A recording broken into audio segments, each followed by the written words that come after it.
नमस्कार, रेडियो मनोरंजन पर आपका बहुत बहुत स्वागत है। मैं हूं आपके साथ अभिषेक गुप्ता और आप सुन रहे हैं कॉर्पोरेट सेंट्रल। क्यों गिरे मन्नापुरम फाइनेंस के शेयर? सीबीआई ने एसजेवीएन के अधिकारियों के खिलाफ क्यों किया मुकदमा दर्ज? स्टॉक स्प्लिट के बाद किस कंपनी का भागा शेयर, बताएंगे आपको।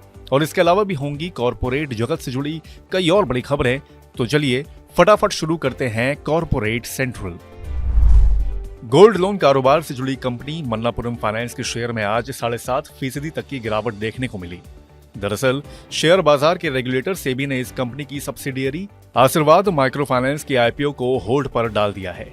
हालांकि शेयर दिन के निचले स्तर से रिकवरी के बाद करीब 5% की गिरावट लेकर 168 रुपए के स्तर पर बंद हुआ।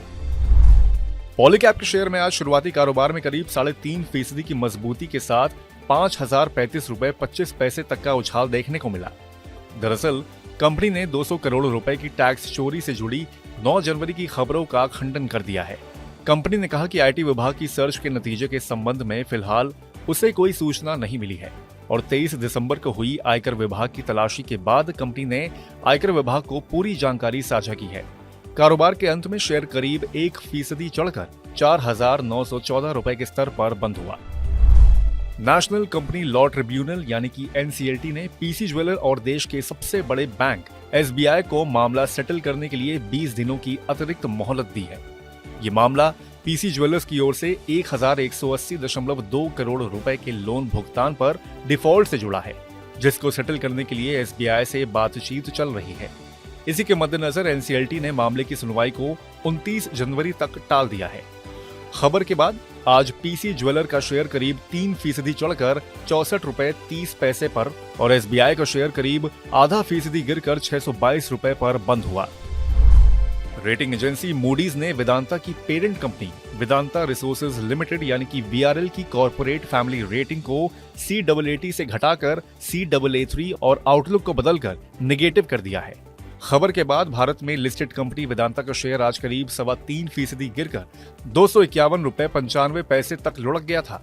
पर कारोबार की समाप्ति रिकवरी के बाद करीब 2.5% की बढ़त के साथ 266 रुपए 45 पैसे के स्तर पर हुई। सीबीआई ने एसजेवीएन के 3 अधिकारियों के खिलाफ मुकदमा दर्ज किया है। 191 करोड़ रुपए के नुकसान के मामले में ये केस दाखिल किया गया है। इस मामले में निजी कंपनियों के प्रतिनिधियों के नाम भी शामिल हैं। इस खबर के आने के बाद एसजेवीएन का शेयर करीब 4.25% की गिरावट के साथ 90 रुपए 55 पैसे के स्तर पर बंद हुआ।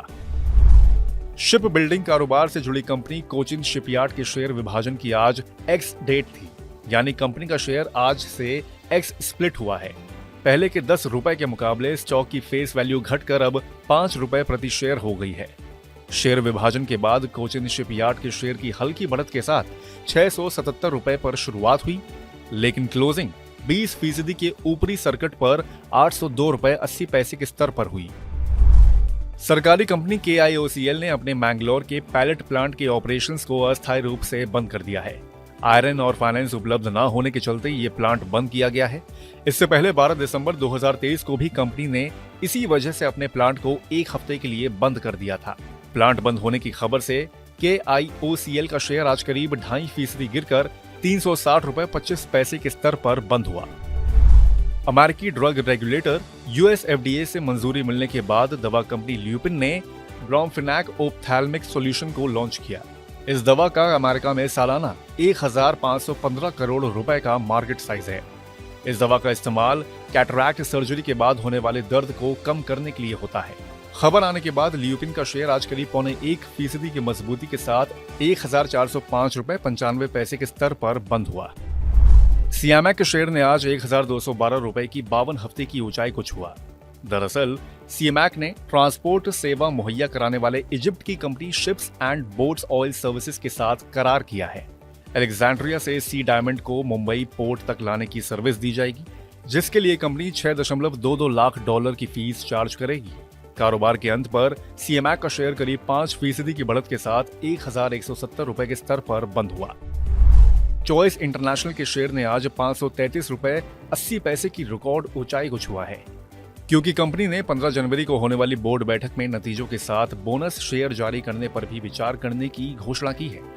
हालांकि कारोबार की समाप्ति पर शेयर में करीब 2.5% की मजबूती के साथ 516 रुपए के स्तर पर क्लोजिंग हुई।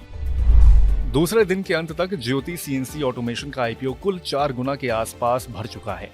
रिटेल निवेशकों का हिस्सा सबसे ज्यादा 11.08 गुना और एनआईआईज का कोटा 6.5 गुना भरा है। इसके अलावा कर्मचारियों के लिए आरक्षित कोटा भी 5 गुना से ज्यादा भर चुका है, लेकिन संस्थागत निवेशकों यानी कि QIBs का हिस्सा केवल 22% ही भर पाया है। तो आज के कॉर्पोरेट सेंट्रल में फिलहाल बस इतना ही। ये पॉडकास्ट आपके लिए तैयार किया है हमारे सहयोगी संदीप ग्रोवर ने। बाकी बिजनेस, पर्सनल फाइनेंस और कॉर्पोरेट जगत से जुड़ी और खबरों के लिए सुनते रहिए रेडियो मनी 9 और डाउनलोड कर लीजिए हमारे मनी 9 ऐप को। हमेशा की तरह मैं हूं आपके साथ अभिषेक गुप्ता। अभी लेता हूं विदा। धन्यवाद।